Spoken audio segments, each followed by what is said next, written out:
देश में आज से ही एक ऐसा आंदोलन छेड़ा जाएगा कि वो ईवीएम के प्रति होगा। चाहते हैं कि ईवीएम को बैन किया जाए। बिल्कुल बैन होना चाहिए। ईवीएम ही देश के लिए नासूर की बीमारी की तरह है। घोटाला 1000% घोटाला हुआ है। क्या घोटाला?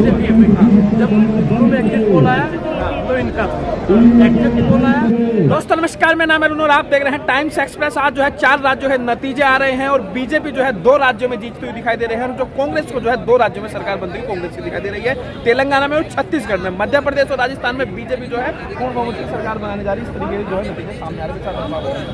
अनुराग जी कैसे देख रहे हैं मध्य प्रदेश में जो हार हुई है आप लोगों को? देखिए, जब तक नतीजे पूर्ण रूप से सामने ना आ जाए तब 150 सीटों पर आ गया है रुझान और ईवीएम दोनों किनका है? 12:30 बज चुका है, अब तक क्लियर हो चुका है। मैं क्या कह रहा हूँ, ईवीएम मैं शुरू से घोर निंदा करता हूँ ईवीएम की। अच्छा, ईवीएम की निंदा करते हैं लोगों ने वोट दिया, स्वागत जिन्होंने वोट दिया उनका स्वागत करते हैं और उनको निराश होने की तनिक भी जरूरत नहीं है। मैं शुरू से ईवीएम की निंदा करता हूँ। आज ये नई बात नहीं है कि ईवीएम खराब है। बिल्कुल ईवीएम घोटाला हुआ है। बिल्कुल घोटाला हुआ है।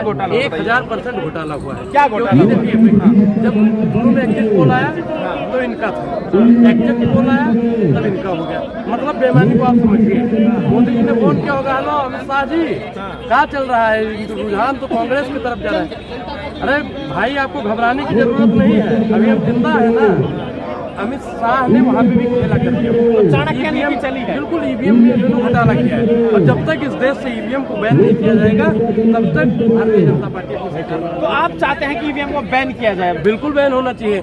ईवीएम ही देश के लिए नासूर की बीमारी की तरह है। ईवीएम को बिल्कुल पूर्ण रूप से हटा देना चाहिए। तो मध्य प्रदेश में आप क्या मानते हैं, बीजेपी जीती है या ईवीएम जीता है? ईवीएम जीता है, बीजेपी थोड़ी। और बीजेपी अगर जीत जाएगी तो अपने वादों में काम करने वाली नहीं है। जो वादा उन्होंने किया है वो वादे पे 1% भी। लेकिन आप जो जनता ने जो वोट दिया है मैं उनका स्वागत। लेकिन वो तो आप बोले ना कि भाई जनता के विवेक पर आप सवाल उठा रहे हैं। जनता के विवेक पे कोई सवाल नहीं, ईवीएम पे सवाल है। बैलेट पेपर से चुनाव क्यों नहीं करवाते हैं? मैं मानता हूं कि ईवीएम को कांग्रेस लेकर आई थी, लेकिन ईवीएम के प्रति जो तेलंगाना में तो कांग्रेस की प्रचंड बहुमत से ईवीएम से नहीं। मैं क्या कह रहा हूँ, ईवीएम से नहीं, जनता ने पूर्ण समर्थन किया है। लेकिन मोदी जी ने जो घोटाला किया है, जो बेईमानी की है, उनको पता है ना। तेलंगाना में क्यों नहीं किया मोदी जी ने घोटाला? अरे भाई, उन्होंने हर जगह किया होगा, लेकिन जब एक तरफा पूरा वोट है तब कैसे मोदी जी जीत जाएंगे? प्रधानमंत्री नरेंद्र मोदी की ये शर्मसार हार और उसे छिपाने के लिए ईवीएम को आगे लाकर जीता गया। 24 में आपको पता होगा कि उद्धव ठाकरे ने बहुत दिन पहले ही कहा था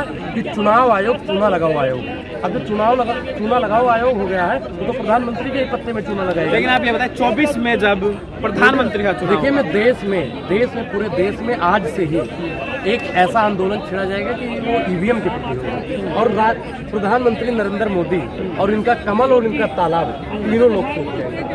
तो क्या आपको लग रहा है जब 24 में चुनाव होगा, आप लोग ईवीएम का मुद्दा बना रहे हैं, तो क्या ईवीएम को लेकर कोई बड़े आंदोलन की भी तैयारी है? बिल्कुल, ईवीएम के प्रति एक आंदोलन हो जाए, देश में कोई आंदोलन करने की जरूरत ही नहीं पड़ेगी, क्योंकि ईवीएम का ही आंदोलन देश के लिए सबसे प्रमुख आंदोलन होगा। अगर बैलेट पेपर से होता तो क्या नतीजा होता? बैलेट पेपर से अगर चुनाव होता तो मैं जानता हूँ कि 5 राज्यों में चुनाव थे, एक का तो कल नतीजा आने वाला है और 5 राज्यों में प्रचंड बहुमत से कांग्रेस की सरकार बनती और आम जनता की सरकार। तो आप ये कह रहे हैं कि अगर कांग्रेस जीतेगी तो आप मानोगे चुनाव आयोग सही है? नहीं, वोटिंग सही हुआ है। और अगर कांग्रेस हार गई तो आप कहेंगे भाई ईवीएम से दिक्कत हो रहा है? ईवीएम सर देश के लिए मैंने क्या होता है कि खतरा। ईवीएम में सिस्टम होता है कि 5 वोट कांग्रेस को पड़ा, उसमें से 4 वोट चला जाएगा बीजेपी। ऐसा सिस्टम हैक हो जाता है और जब सिस्टम ही हैंग हो जाएगा और सिस्टम हैंग करने वाले भी लोग यूनिटी पार्टी में है तो देश के लिए। तो आप ये कह रहे हैं कि ये जो सारी चीजें हुई है ये सब गड़बड़ हुआ है? कुछ जो वीडियो सामने आई कि भाई आपने आज तक का वीडियो देखा ही होगा। आज तक में क्या होता कि जनता वीडियो कर जाएगी, मतलब इनका लोगों का सिस्टम होता है और दबाव ऊपर से प्रेशर आता है। एक वीडियो और ये जीत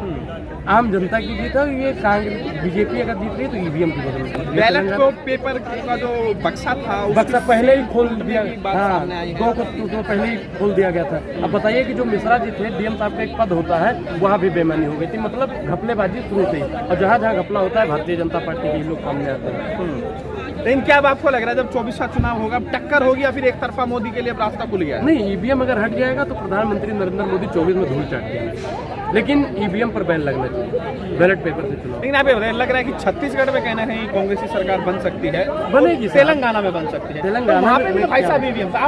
आप सबर कीजिए, सबर का फल मीठा होता है और अभी जब तक नतीजे ना आ जाए तब तक आप फैसला देने वाले। आप ये कह रहे हैं कि ईवीएम मध्य प्रदेश में ही घोटाला हुआ है? मैं क्या कह रहा हूँ, चारों राज्य हम जीतेंगे। राख हौसला। अभी आप कह रहे थे कि भाई ईवीएम से हार रहे हैं। ईवीएम से बिल्कुल ईवीएम बेईमानी कर रही है, लेकिन भगवान पे हमें भरोसा है और जो नतीजे आएंगे हमारे पक्ष में। आज कहीं ना कहीं आपको जो है जवाब दिया नहीं मिल रहा है। नहीं, जवाब देने वाली कोई बात नहीं है, नतीजे आएंगे तो मैं क्या करूँ, सबर बल्कि आ चुका, 1 बजने को है ना भाई, अब तो हार चुकी है कांग्रेस। कांग्रेस नहीं, बीजेपी प्रचंड रूप से हारेगी। और मैं एक बताऊँ कि ईवीएम के बारे में जीत ले भाई, 1 राज्य 2 राज्य जीत ले, लेकिन जो उन्होंने काम का वादा किया है, क्या प्रधानमंत्री नरेंद्र मोदी वो उस वादे पर खरे? एक बात ये भी कही जा रही है कि जो हिंदी बेल्ट है वहाँ पे जो है कहीं ना कहीं बीजेपी इतनी मजबूत है कि उसे हराना आसान नहीं। मैं एक चीज बता दूं कि भारतीय जनता पार्टी और हिंदुत्व भी काम किया है, राम मैं मंदिर उसी ने भी पे काम मैं किया उसी पे बात करूंगा, मैं उसी पे बात करूंगा कि भारतीय जनता पार्टी सिर्फ हिंदू मुसलमान की राजनीति करती है, और जहाँ पे इनका एजेंडा चल जाता है वहाँ बीजेपी आ जाती है। तो मध्य प्रदेश में आपको लग रहा है कि बिल्कुल हिंदुत्व इनका चला है? बिल्कुल हिंदू मुसलमान का एजेंडा इनका चला है, और कमलनाथ ने पहले भी साफ किया था, और इन्होंने भी क्या नाम है इनका, अशोक गहलोत जी ने भी कहा था कि अगर इनका हिंदू मुसलमान का एजेंडा काम कर गया तो हम चुनाव हारेंगे, तो वही आ गया। तो क्या अब आपको लग रहा है, क्योंकि अभी ये जो चुनाव है अब 5 महीने का समय बचा है 24 के चुनाव, तो उसमें आपको किस तरह का आकलन आपका है, अंदाजा आपको है?